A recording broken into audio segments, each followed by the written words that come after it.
Marseille, like many other ports around the world, has a history of vice and criminality. Additionally, the city is still a little dirty today, which is okay. It gives Marseille a rakish personality as well as an addictive vibrancy and color. Neighborhoods like Le Panier, Noailles, and La Paine, with its stores, marketplaces, and cafes, can show you everything. Since 600 BC, the Old Port has been in use. If the vast age of France's oldest city inspires you, there is a superb selection of museums that will transport you back in time. We have collected all the best things to do and top 10 things to do in Marseille, so make sure to watch the end to see what we have selected as number 1. The Library of Travel is the number 1 travel channel on YouTube. Our team of dedicated travel junkies will go above and beyond to inform you about your future travel destination, so you can have the best travel experience on your next trip. If you want to be eligible for our $50 Booking.com voucher giveaway, all you need to do is like this video, subscribe to our channel and post your next travel destination in the comments. So, without further ado, we will dive right into the video. Number 10. Boulevard Longchamp. The elegant Boulevard Longchamp, with its upscale 19th century homes and twin row of plane trees, is one of Marseille's most educational walks. The crescent-shaped colonnade and fountain of this impressive 19th century structure will gradually come into view as you make your way up towards Palais Longchamp from Cannebière Station, which is the perfect place to do it. To commemorate the completion of the Canal de Marseille, which connected with the Durance River and put an end to decades of water supply issues for the city, the Palais Longchamp and the park and attractions around it was created. Here are also located the city's Natural Museum and Museum of Fine Arts. Number 9. Stade Velodrome. Before a fantastic renovation during the run-up to Euro 2016, Olympique de Marseille's home field was already among the great football cathedrals. With a capacity of 67,000, it is now the biggest club football stadium in the nation and is finally shielded from the ferocious Mistral wind by a magnificent undulating roof. The Stade Velodrome, although being a landmark, hasn't always been loved by the community or OM's supporters. On this hour-long tour, you'll learn everything you need to know about this history while touring the locker rooms, the highest point of the terraces, and going pitchside. Number 8. La Plaine and Noailles. Two neighborhoods to the immediate east of the Old Port will offer you an idea of daily life in Marseille. Generations of Africans also made Noailles their home, especially after Algeria was annexed by France in 1830. From Monday through Saturday, this dirty and hectic market is filled with sights, sounds, and smells that could be found in a souk in North Africa or the Middle East, where flatbreads are baking and kebabs are sizzling. One of the trendier areas of the city is La Plaine, which is located near Place Jean Jouers and a few blocks further east. A market with a jumble of stalls selling everything from fresh vegetables to perfumes is held here on Tuesdays, Thursdays, and Saturday mornings. There are also chic boutiques and bars in this area. Number 7. MOCM.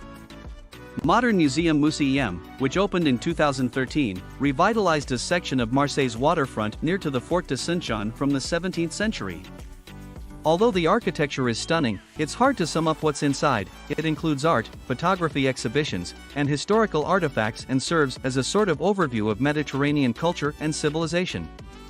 The majority of visitors concur that the displays are inconsistent, irrationally switching between time periods and themes, but they are so varied that there are galleries to pique everyone's interest. The admission price includes access to the Louis XIV-built fort, which is connected to the museum by 2 bridges. Number 6. Le Panier. The Greek colony of Massalia was located in this area of Marseille, just north of the Old Port, and it has been inhabited since 600 BC. As the city grew, waves of immigrants from Marseille settled there, and the populations of the Maghreb and Corsica are still significant. Ochre-colored walls, stone stairways, and lengthy, corridor-like lanes that emerge on sunny squares characterize this neighborhood. It had historically been one of Marseille's poorest neighborhoods, as evidenced by the La Vieille Charite, a Baroque almshouse built in the 17th century with 3 stories of arcaded galleries encircling a chapel.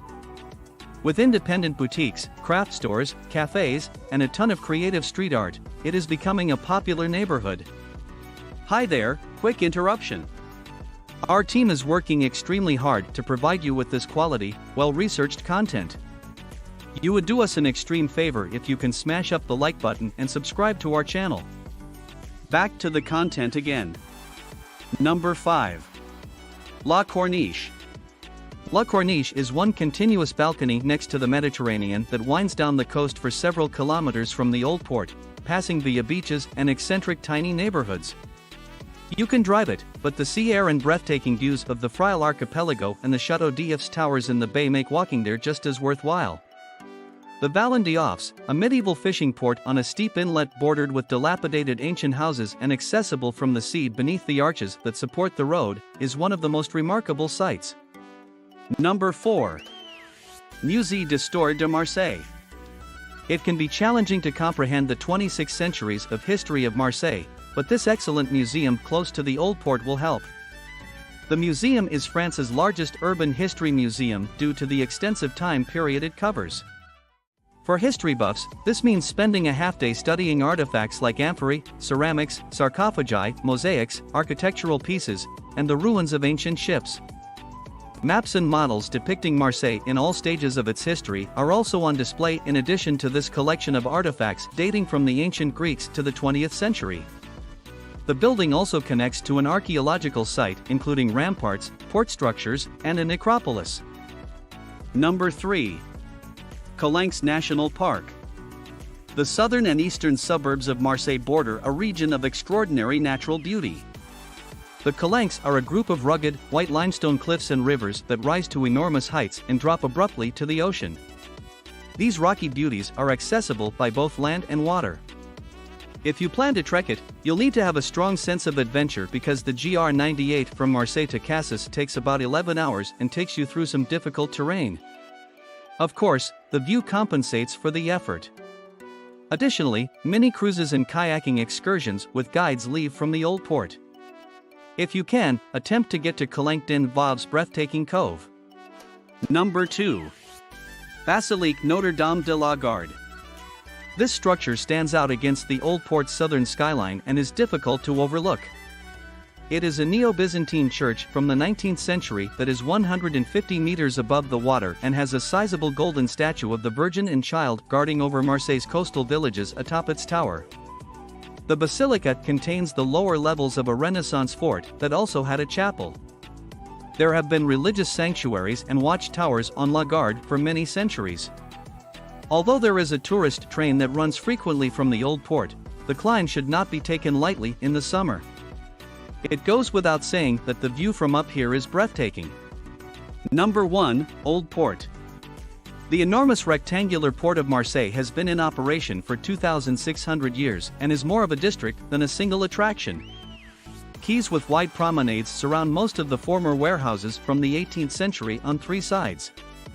Nearly all of them appear to have a cafe, fish restaurant, or bar on the bottom floor with outside seating so you can watch life in this magical city come to life while sipping pastis. The majority of the boats in the ancient port are for recreational purposes because industry has long since relocated to the contemporary docks to the north. However, the freshest catch is still brought ashore at the innermost Quai de Belgies each morning to be sold at the fish market by the water. So that was the top 10 things to do in Marseille.